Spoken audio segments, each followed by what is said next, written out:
Guys, कैसे हैं आप लोग। आज मैं आपके सामने जो नया टॉपिक लेके आया हूं वो आपके लीगल एस्पेक्ट से है। जैसा कि आप लोग जानते हैं कि हमारे इस YouTube चैनल पे जिसका नाम है वी डिजर्व, इसमें अलग अलग कैटेगरीज है। अगर किसी कॉम्पिटिटिव एग्जामिनेशन की तैयारी करते हैं तो उसके लिए उसके भी मैटर दिया हुआ है, ऑलरेडी मैटर अपलोडेड है बहुत सारे। अगर लीगल एस्पेक्ट में अपने नॉलेज को बढ़ाना चाहते हैं तो उसके लिए भी एक उसका ये क्या बोलते हैं उसको, वीडियो बनाया गया है लीगैलिया के अंतर्गत, है ना। और उसी तरह से अगर आप अपने आप को मोटिवेट रखना चाहते हैं, आपकी मोटिवेशन को बढ़ाने के पॉइंट ऑफ व्यू से भी मैंने एक नया ही कैटेगरी तैयार किया है। ओके गाइस, चलिए आज मैं लॉ के अंतर्गत कुछ डिस्कस करना चाहता हूं। अगर आप लोग एलएलबी कर रहे हैं कहीं से भी, इंडिया के किसी भी कोने से, तो आपने एक केस का नाम सुना होगा with specially when you are going through administrative law. In administrative law there is one case, Bangalore Water Supply and Sewerage Board या authority versus Kantha Chandra and others. ये 1987 का है और कर्नाटका हाई कोर्ट का ऑर्डर है। करेक्ट। आपके असाइनमेंट के तौर पे एलएलबी में या केस लॉ के तौर पे आप पढ़ेंगे और आपको इस केस के बारे में जानकारी नहीं है तो आज जानकारी मिल जाएगा। और जब आप खुद पढ़ेंगे इस पे तो आप देखेंगे कि इस केस को बहुत ही इजीली आप कॉम्प्रिहेंड कर पाते हैं और अच्छा नॉलेज गेन कर पाते हैं।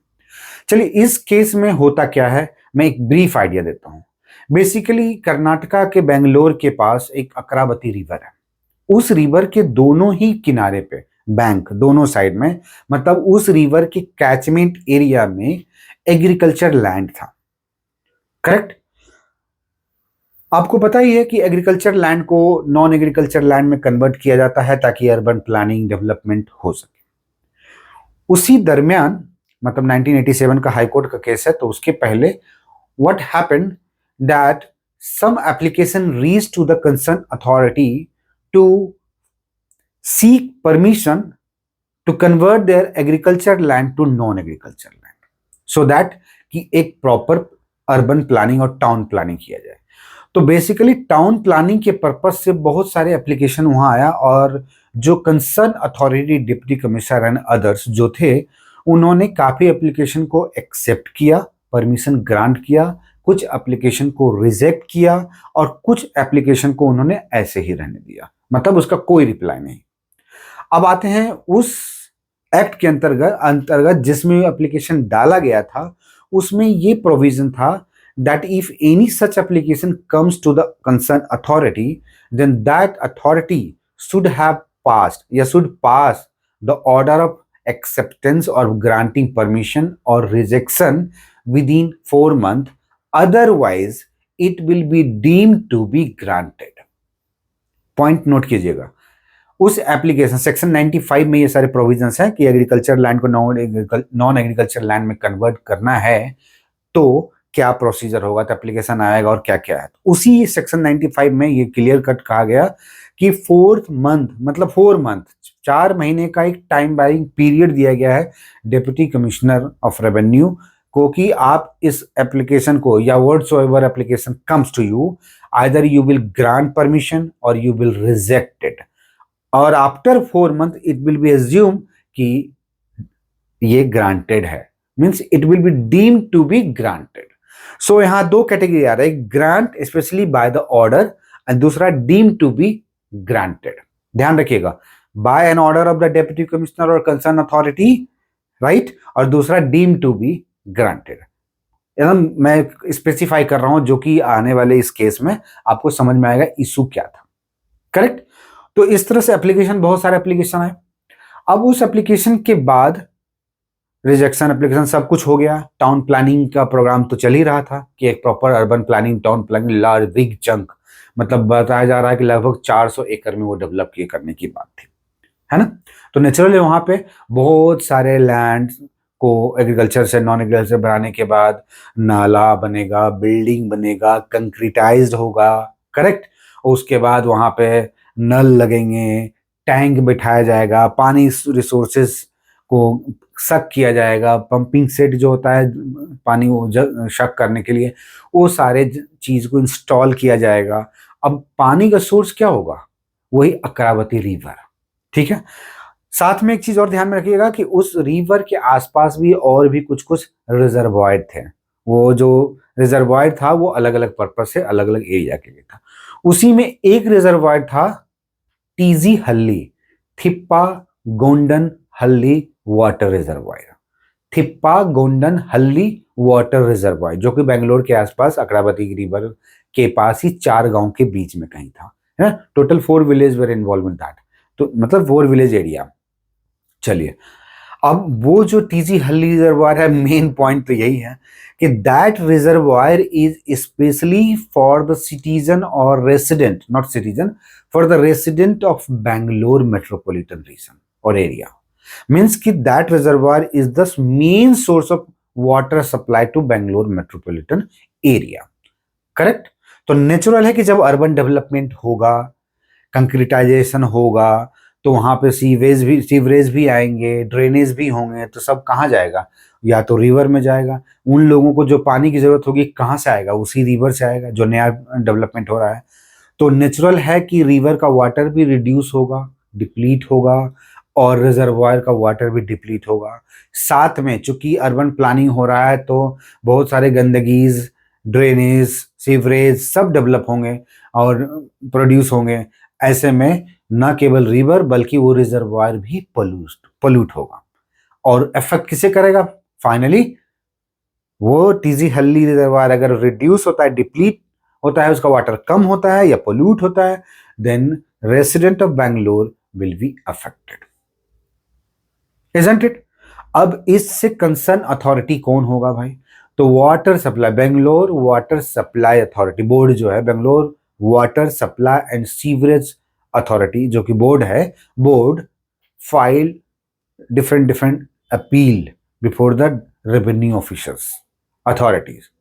वहां पे उनके एप्लीकेशन को रिजेक्ट कर दिया गया। Finally board reach to tribunal where in different points were raised, and accordingly all the points raised by the board were rejected with certain grounds, and finally board reached or finally approached to the Honorable High Court of Karnataka under Article 226 filing a read petition. Correct. चलिए, अब मैं आपको tribunal के order के बारे में ज्यादा discuss नहीं करूंगा। जो मेन पॉइंट है हाई कोर्ट में जो रेज किया गया उसके बारे में डिस्कस करूंगा। साथ में जहां जहां ट्रिब्यूनल ऑर्डर का रिलेवेंसी होगा I will be coating that. Okay, चलिए, अब यहाँ पे रीट पिटीशन फाइल होने के बाद बेंगलोर वाटर सप्लाई बोर्ड जो है बेसिकली वो पिटिशनर हुआ रेस्पोंडेंट के तौर पे, रेस्पोंडेंट 1 के तौर पे सारे वो एप्लीकेंट्स है जिन्होंने ऑर्डर लिया कन्वर्जन ऑफ लैंड के लिए या नहीं लिया, जो कोई है सब वो एप्लीकेंट्स थे। और रेस्पोंडेंट 2 to 5 जो भी थे वो concern revenue authority, tribunal, state government etcetera. Correct, जो भी है 4-5 लोग अथॉरिटी थे। रीड, पहली बात तो कि honourable court has allowed the writ petition of the board. This is the decision, final decision कि भाई हाई कोर्ट ने बोर्ड के आर्गुमेंट्स को, पॉइंट्स को कंसिडर किया और अलाउ किया और माना कि बोर्ड इज राइट। अब यहां पे देखिए बोर्ड का पावर क्या है। सबसे पहले तो बेंगलोर वाटर सप्लाई बोर्ड जो है उसका काम और ड्यूटी और फंक्शन जो था वो ये था कि बेंगलोर के सिटीजन रेसिडेंट्स को proper and sufficient and pollution free और क्लीन वाटर सप्लाई करना, और जो वाटर जहां से सप्लाई होता है फ्रॉम दैट सोर्स, मतलब that source also should be ensured to be clean and sufficient. तो इसका मतलब क्या हुआ कि एक वाइडर पावर दिया गया था। उसी पावर के अंतर्गत जो है बोर्ड ने ऑब्जेक्शन लेना शुरू किया था। शुरुआत जैसे उसे नोटिस में आया कि भाई अर्बन प्लानिंग 400 एकड़ में इतना बड़ा डेवलपमेंट, तो वाटर रिसोर्सेज डिप्लीट होगा, रिड्यूस होगा, पोल्यूशन बढ़ जाएगा, रिजर्वायर पोल्यूटेड हो जाएगा, तो बेंगलोर रेसिडेंट्स को क्या सप्लाई हो पाएगा। करेक्ट, इन सारी बातों को। तो रीट पिटीशन में जो एक पॉइंट, पहला पॉइंट था मैं जो बताना चाह रहा हूं वो ये था कि बोर्ड है raise the question the section 95 clause 5। तो बेसिकली मैं ये बोलना चाह रहा हूं कि जिस सेक्शन के अंतर्गत कन्वर्जन ऑफ लैंड का पावर दिया गया था डिप्टी कमिश्नर को, वो सेक्शन जो है this is in violation of article 14। Correct, ये रेज किया गया जिसके जवाब में honourable high court has negated gave the answer in negative and stated that this is not the violation of fundamental rights granted under 14. Correct? तो ये clear हो गया। और उसके साथ में जो आर्गुमेंट दिया गया कि भाई देखिए ऐसा नहीं है, 95 में जो प्रोविजन दिए गए हैं उसमें कहा गया है कि 95 में कि डिप्टी कमिश्नर को परमिशन देना है, ठीक है, और वो परमिशन प्रॉपर इंक्वायरी के साथ देना है कि क्या फिजिबल है, क्या नहीं फिजिबल है, कितने लोग अफेक्टेड होंगे, कितने लोग नहीं अफेक्टेड होंगे, जो कि एक ग्राउंड बना था ट्रिब्यूनल में। ट्रिब्यूनल ने बोला कि भाई इन्हें डिप्टी कमिश्नर को या कंसर्न अथॉरिटी को ग्रांट करना और नहीं करना, यही दो पावर है ना। और ऐसे में उसे इंक्वायरी करने का कोई प्रोविजन नहीं दिया गया है, तो ही इज और या concern authority is not empowered to furnish या टू इंक्वायर रिगार्डिंग दैट, ठीक है ना। तो ये चीज, तो high court has rejected this argument of the tribunal and stated that no 4 month time has been given to provide और to give a easier to provide comfort to the applicant, कि भाई अननेसेसरली ड्रैगिंग नहीं हो, 4 महीने तक खींचे जा रहे हैं, 5 महीने खींचे जा रहे हैं, 10 महीने खींचे जा रहे हैं, वो नहीं होगा, है ना। ताकि 4 month में या तो आप दीजिए नहीं तो नहीं दीजिए। और साथ में ये भी कहा गया कि 4 month given does not mean that he has to give and not give, मतलब only power to give, no, a proper inquiry is also empowered inherently to the concern authority. तो वो इंक्वायरी मतलब क्या होता है कि एक रीजनेबिलिटी के साथ में, एक प्रोविजन को देखते हुए, लोगों के अप्रोच को या कंसर्न स्टेक होल्डर जो हैं उनको ध्यान में रखते हुए ये चीज को एम्पावर है इंक्वायरी में, करेक्ट। ये चीज हो गई, तो ये पॉइंट रिजेक्ट हो गया ट्रिब्यूनल का। लेकिन बोर्ड का भी जो आर्गुमेंट था कि ये आर्टिकल 14 का वायलेशन है, तो बोला नहीं ऐसा कुछ नहीं है, नल एंड वॉइड नहीं है ना। बोला गया कि भाई आर्टिकल 14 के वायलेशन में है तो इसलिए नल एंड वॉइड कहा जाए, तो नहीं, ऐसा नहीं है। कई बार बहुत पता ही है आप लोगों को कि कई बार ऐसा होता है कि डेवलपमेंट बहुत जरूरी होता है भाई। हायर पॉपुलेशन, मान लीजिए वो 400 एकड़ में नहीं है बल्कि 50 एकड़ में है, वहां पे कुछ ऐसे एरिया हैं जो काफी डिग्रेडेड पोजीशन में है या बहुत ही मतलब होता है ना मार्जिनल लाइफ जी रहे हैं, ऐसे में उनको डेवलप करने के लिए कुछ जरूरी है, तो कहीं ना कहीं डेवलपमेंट परमिशन तो चाहिए, तो वो मिलेगा, ऐसा नहीं कि नहीं मिलेगा। This is not in violation of provisions of under article 14, correct. तो ये चीज हो गया। अब बात होती है सेकेंड पॉइंट की। तो सेकेंड पॉइंट में हुआ कि order passed by the deputy commissioner either granting और रिजेक्टिंग द एप्लीकेशन, वो एक ऑर्डर है, और डीम्ड टू बी ग्रांटेड एक ऑर्डर है या नहीं, करेक्ट। तो ट्राइब्यूनल में ये जब क्वेश्चन रेज किया गया तो ट्राइब्यूनल में it was stated by the tribunal, honourable tribunal, that order passed by the authority, concerned authority, deputy commissioner is an order, however deemed to be granted is not an order, and as per the provision of section 49 of the that act, ठीक है, उसी act का 49 में appeal file करने का provision दिया गया, जिसमें यह कहा गया है कि आप किसी भी ऑर्डर के अगेंस्ट में अपील फाइल करते हैं, है ना। आप देखिएगा बहुत सारे एक्ट में अपील, फर्दर अपील फाइल करने का प्रोविजन होता है। तो ट्राइब्यूनल हैज स्टेटेड कि सेक्शन 49 के अंतर्गत अपील फाइल का प्रोविजन दिया गया है, जिसमें बोला गया है कि ऑर्डर के अगेंस्ट में अपील फाइल करने का प्रोविजन है ना। चूंकि ये डीम्ड टू बी ग्रांटेड है, so this is not a kind of order, this is not an order, so no appeal can be filed by anybody और अथॉरिटी बाय द बोर्ड, मतलब इस ग्राउंड पर reject कर दिया गया। However high court also rejected the argument of tribunal and stated that section 49 has given the provision to file a further appeal against the order, है ना, further appeal against the order. So order passed by the concerned authority or granted, deemed to be granted, is also an order. So this is order against which appeal can be filed, right? Next point था कि board has no authority to file an appeal because board is a third party. Tribunal has stated like that कि भाई ये third party है, ये तो एक application file हुआ किसी पार्टी के द्वारा, पेटिशनर के द्वारा, मतलब रेस्पोंडेंट वन और अदर के द्वारा, डिप्टी कमिश्नर दिया नहीं दिया, तो ये दो पार्टी के बीच में, या वो लैंड से रिलेटेड जो पार्टी है वही हो सकता है। ये बोर्ड कहाँ, ये एप्लीकेंट कहाँ, ये अथॉरिटी परमिशन देने वाले कहाँ, तो ये बोर्ड कैसे यहाँ पे इंटरफेयर कर सकता है। So third party can not be the part of this and can not file appeal, correct. तो हाई कोर्ट हैज स्टेटेड कि नहीं, सेक्शन 49 में जो अपील फाइल करने का प्रोविजन दिया गया है वहां पे ये नहीं क्लियर कट लिखा हुआ है कि who can file the appeal, ठीक है ना, उसमें सिर्फ ये लिखा हुआ है कि further appeal against the order can be filed. तो जैसे ट्राइब्यूनल ने बोला कि भाई ये ऑर्डर नहीं है तो अपील नहीं फाइल हो सकता है, उसे हाई कोर्ट ने भी इस मैटर को इस ढंग से प्रेजेंट किया और कि ये जो है इसमें ये क्लियर कट नहीं लिखा हुआ है कि who can file the appeal, so anybody can file the appeal, isn't it. हालांकि इसे ब्रॉडर एस्पेक्ट में लिया गया क्योंकि ये पब्लिक इंटरेस्ट से रिलेटेड है, पब्लिक के वेलफेयर के लिए है। साथ में ये भी कहा गया कि अगर आप अर्बन प्लानिंग कर रहे हो, टाउन डेवलपमेंट कर रहे हो, तो आप लार्ज स्केल पे भी करोगे तो एक प्रॉपर स्ट्रक्चर होना चाहिए, जो state government is authorise to do that. उसके लिए एक प्रॉपर प्लानिंग होगा, क्या होगा, कैसे होगा, सब चीज को देखा जाएगा।